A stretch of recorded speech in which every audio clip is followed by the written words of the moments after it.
Hey guys, Allison here. Today I want to talk about something that I hope is going to be very helpful to you practically. How to process your problems effectively. We all have problems, we all have difficulties, and most often, let's face it, it involves other people. It might be a coworker, it might be a friend, it might be your husband, whatever it is, or whoever it is. There are effective ways to process things, and then there are very maladaptive ways, which I think a lot of people do in their desperation because we're very, very emotional at times, especially at times like that we're not really thinking. So I would like you to kind of contemplate this and kind of like maybe write down these rules because I think they're really, really important. First and foremost, when you're very, very upset, allow those emotions to subside. Take some time to define exactly what you're feeling and process them. You may need to vent to somebody. Maybe you come home and you vent to your husband. Say, I don't need any advice. I just need to vent. I need to get all of this off my chest. I need to say it uncensored, whatever it is. All right. Maybe you write a letter to the person that you're angry with, but you do not send it. Really important. Just get it all out there. The raw, all the feelings, get it out there. Once that starts to subside, then you can start to maybe think about what to do and how to handle the situation. Very important also, if you can find one or two people to talk to. Don't talk to everybody in your circle. Please, I can't emphasize that enough. Everybody's got an opinion, everybody's got emotions that get triggered, and then you just get very confused. I've seen it many times where, let's say, somebody's having a problem with her husband and she talks to somebody who also has problems with her husband.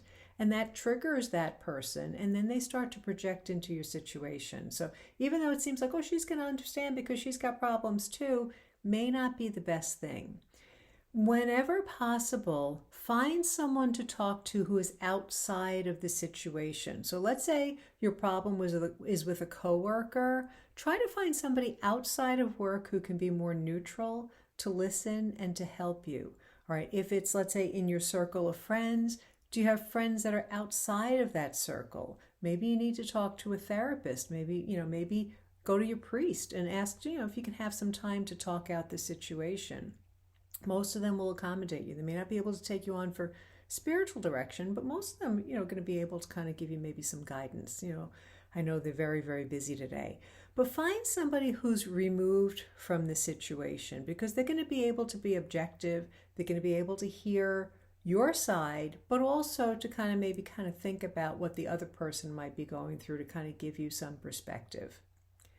The other thing that I'm going to emphasize is, I can't emphasize it enough, do not process your problems publicly, especially on social media. It's very tempting, and I know a lot of people are lonely and they post things out there, and we think to ourselves, well, but I'm not friends with this person on social media, so I can go and post this. No, once it's out there, it's out there. Other people see it, other people may tell them. It also doesn't reflect well on you when you do that. So it's really, really important to not process things publicly on social media.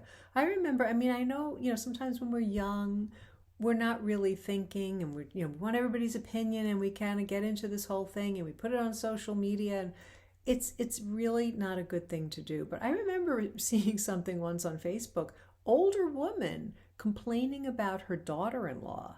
And I'm thinking, she's probably thinking to herself, well, we're not friends on Facebook, but let me tell you something, really, really bad idea. Keep it private. That is the most important thing. Keep it private. Keep it small so that everybody doesn't need to know the situation. Also, before you confide in somebody, make sure that you know that they're trustworthy. I remember I was in my early 20s. I was working at a clothing store. And I was going through a difficult time. I think I broke up with a boyfriend or something, and I shared it with a coworker. And a couple of days later, she was in the office, and the top of the wall was not solid. And I heard her telling everything to somebody else. I will never forget it. I'm like, well, I shouldn't have confided in her. I really didn't know this girl very well. So make sure that it's somebody that you know to be trustworthy. Sometimes we don't tell them, hey, don't tell anybody about this. It's always good to say, listen, please don't share this with anybody. Can I trust you to keep this confidential? Because some people say, well, she didn't tell me to keep it confidential, or people think it's not gossip if it's true.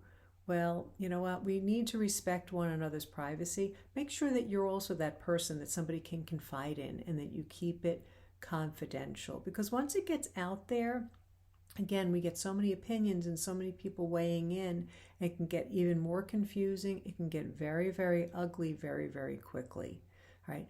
Last thing, and this is the most important, pray for everyone involved. All right. Pray for those who hurt you. I went through something many years ago, close friend, it was really, really nasty. And I remember thinking, Jesus said, pray for those who hurt you. And there was nothing else I could do at that point. And I just started saying Hail Marys. I didn't feel them, didn't feel any kind of good emotions toward them at all. It was two people. Didn't feel anything positive, but I just did it out of blind obedience because it was so bad. I didn't know what else to do. So I just spit those Hail Marys out like bullets. But over time, I was amazed that my heart had softened, and it took years for us to reconcile. And I realized that, something, I mean, she had done a lot of good in my life, and I really appreciate her, and we're friends again now. But at that point, there was so much anger and so much hurt and so much humiliation involved that all I could do was pray for her. And over time, I noticed that it wasn't bothering me. And we had actually run into each other and had a communication after that. And I could see she was really still suffering. She was really still holding that anger and everything. And I was absolutely fine. So I was amazed. There's a reason Jesus told us to do that. So I think that's really important. Don't forget, sometimes the devil really provokes things with people. In this particular case, we were doing pro-life work together. I remember at one point saying to her, it's funny, we got along fine until we started doing this, and then all of a sudden these divisions happened. So we need to be aware of that. And I think by bringing prayer into it, it's going to give you peace. Whether they change or not, doesn't matter. It's going to bring you peace. And also, if it's somebody who's hurt you that you once had a relationship with, there must have been some good that you saw in this person. And sometimes when people hurt us, it's very easy to just, think of them as total villains, but they're weak.